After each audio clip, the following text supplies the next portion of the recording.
Bismillahirrahmanirrahim. Qala al-mu'allif rahimahullahu ta'ala nafa'ana bihi wa bi ulumihi fid dharaini amin ya Allah ya rabbal alamin. Ila hadrati mu'allif hadzal kitab Ibnu Malik radhiyallahu ta'ala anhu nafa'ana bihi wa bi ulumihi fid dharaini amin ya Allah ya rabbal alamin. Bismillahirrahmanirrahim. A'lama wa ara. Ari ieu eta babuat mertelakeun lafad a'lama wa ara jeung lafad ara. Ila salasatin ra'a wa alima. Adau ida soro ara wa a'lama. Adau parantos ngamutadikeun para ulama nahwu sadaya. Ra'a kana lafad ra'a wa alima jeung kana lafad alima. Ila salasatin kana maf'ul tilu idza soro di mana-mana jadi itu lafad ra'a jeung alima aro eta lafad aro wa a'lama sareng lafad a'lama wa malima maf'ulai alim tu mutlaqo lisani wa salisi aidon hukiko wa ma jeung ari hukum limaf'ulai alim tu tetap itu ma pikeun maf'ul dua lafad alim tu mutlaqon bari anu dimutlakeun itu ma hukiko eta dinyatakeun itu ma lisani kana maf'ul anu kadua wasalisi jeung kana maf'ul anu katilu aidon deui wa in ta'adaya liwahidin bila hamzin falisnaini bihi tawassala wa in ta'addaya sareng lamun ngamutaaddi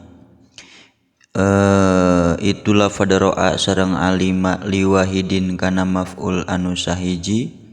bila hamzin kalawan teu make hamzah fatawassala mangka kudu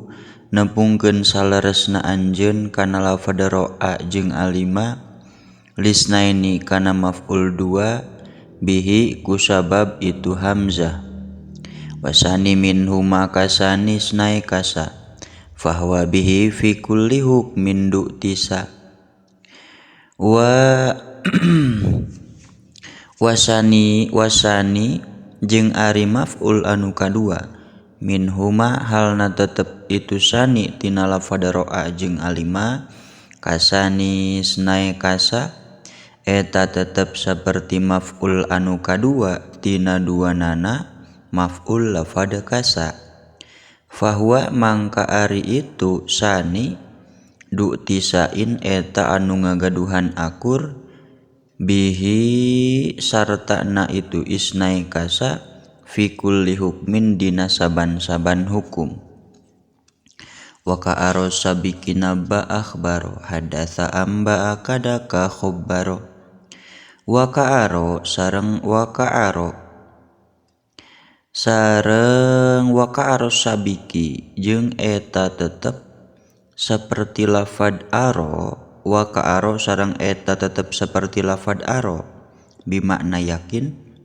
asaiki anu tipayun itu asabiki anu tipayun itu lafad aro nabba'a ari lafad nabba'a hartosna berita ahbaro jeung lafad ahbaro sami berita hadasa berita amba'a jeung lafad amba'a berita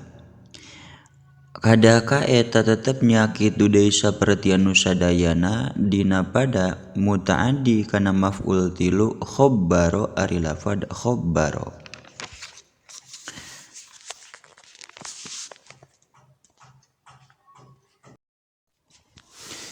Shadaqallahul azim wallahu a'lam bissawab subhanakallahumma wa bihamdika asyhadu an la ilaha illa anta astaghfiruka wahdaka la syarika laka wa atubu ilaik.